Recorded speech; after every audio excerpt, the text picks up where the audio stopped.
ఏ పాటలో లయకన్య హొయలుపోతుందో, ఏ పల్లవిలో మాధుర్యం ఒళ్ళు విరుస్తుందో తప్పకుండా ఆ పాటకి స్వరకర్త సత్యంగా రై తీరాలి. ఇది సత్యం సత్యం సత్యం. 1968లో పాల మనసులు చిత్రంతో తెలుగు సినీ సంగీత ప్రపంచంలో తొలి అడుగులు వేసినటువంటి సత్యం గారు మరో 5 ఏళ్లకు గాయకుడిగా బాలుగారి బాటని పూలబాట చేశారు అనడం అతిశయోక్తి కాదు. కన్నెవయసు చిత్రంలోని దాశరథి గారి ఏ దివిలో విరిసిన పారిజాతమో అన్న పాటతోనే బాలుగారి పురోగతి మొదలైంది. 40 ఏళ్ల తర్వాత కూడా వసివాడని ఆ పారిజాతాన్ని మనకి వినిపించబోతున్నారు, అందించబోతున్నారు బాలుగారు. ఒక చిన్న సవరణ, నా జ్ఞాపక శక్తి కరెక్ట్ అయితే ఆయన మొట్టమొదటి సినిమా పాల మనసులు కాదు, సవతి కొడుకు అనుకుంటాను. సవతి కొడుకు అన్న ఒక సినిమాకి ఆయన సంగీతం చాలా రోజులు, it was way back in 60sలో ఇచ్చారు ఆయన. ఇదే కాకుండా ఇంకొక ముఖ్యమైన విషయం చెప్పాలంటే, చాలామంది పెద్ద సంగీత దర్శకుల దగ్గర ఒక ఘోస్ట్ మ్యూజిక్ డైరెక్టర్గా పనిచేశారు. నేను చెప్పను ఏ పాటలు ఆయన చేశారని. మనం ఇవాళ పాడుకుంటున్న చాలా చాలా గొప్ప పాపులర్ పాత పాటలన్నింటిలో కూడా ఆయన హస్తవాసి ఉంది. బట్ పాల మనసులో నేను ఫస్ట్ టైం ఆయనతో పాడాను, ఆయన సంగీత దర్శకత్వంలో పాడాను, నేను ఎల్లారీశ్వర్ గారు. అది ఒక గొప్ప సంఘటన. నిన్నెవడరా పాడడానికి రమ్మనింది అన్నాడు ముందు ఆయన నన్ను.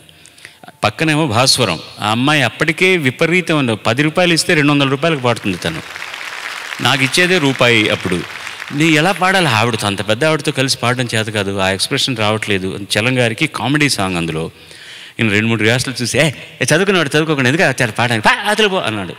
బోర్మని ఏడుస్తూ బయటకు వెళ్ళిపోయాను. ఆ రాత్రిపూట 2 to 9 కాల్ షీటు బయట మామిడి చెట్ల కింద కూర్చొని ఏడుస్తున్నాను. అప్పుడు ఆ సినిమా కంపెనీకి ప్రొడక్షన్ మేనేజర్లు ఇద్దరు చాలా గొప్ప ప్రొడ్యూసర్స్ అయ్యారు. తర్వాత వైవీరావు గారును, తర్వాత పూర్ణచంద్రరావు గారు. వాళ్ళిద్దరూ చేనా ఏడుస్తున్నావు అంటే, నాకు పాటలు అయితే పోయిందండి, తిడుతున్నాడు నన్ను, నేను నాకు అక్కర్లేదు సార్ అన్నాను. బుజ్జగించి లోపలి సత్యం ఏంటంటే చిన్నపిల్లాడిని అలా ఏడిపిస్తాంటే, ఇలా ఎవరంటే వాళ్ళని తీసుకురండి మీరు, వీళ్ళందరికీ నేను మ్యూజిక్ చేయాలన్నారు ఆయన.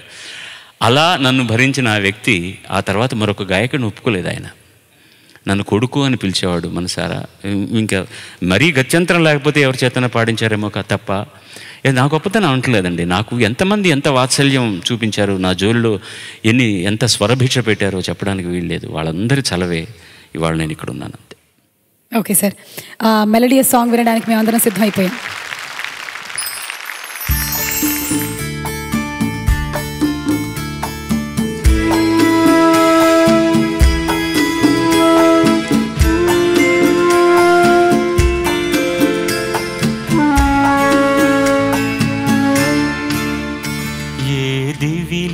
విరిసిన పారిజాతమో, ఏ కవిలో మెరిసిన ప్రేమ గీతము, నా మదిలో నీవై నిండిపోయేనే, ఏ దివిలో విరిసిన పారిజాతము, ఏ కవిలో మెరిసిన ప్రేమ గీతము.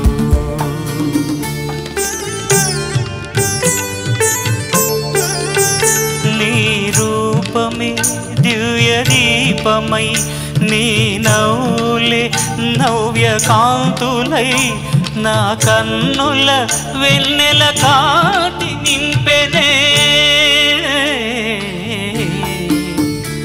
ఏ దివిలో విరిసిన పారిజాతమో, ఏ కవిలో మెరిసిన ప్రేమ గీతము.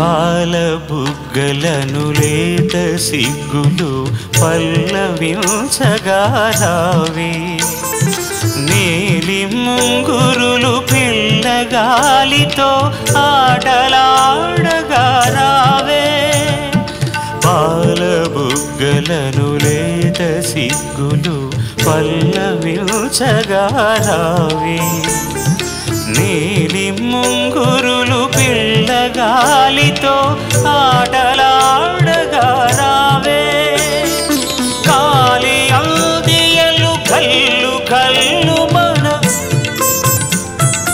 కాలి అందియలు కల్లు కల్లు మన రాజహంసవై రావే ఏ దివిలో విరిసిన పారిజాతమో ఏ కవిలో మెరిసిన ప్రేమ గీతము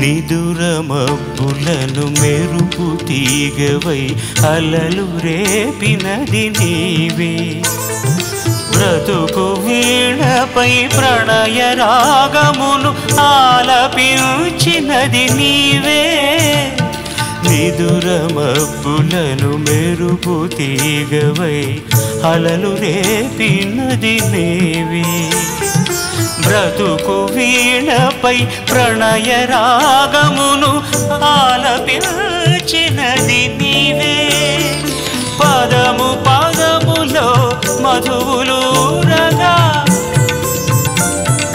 పదము పదములో మధువులూరగా కావ్య కల్యవై రావే ఏ దివిలో విరిసిన పారిజాతమో ఏ కవిలో మెరిసిన ప్రేమ గీతము నా మదిలో నీవై నిండిపోయెనే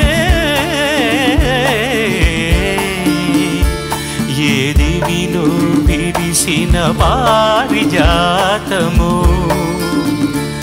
ఏ కవిలో మెరిసిన ప్రేమ గీతము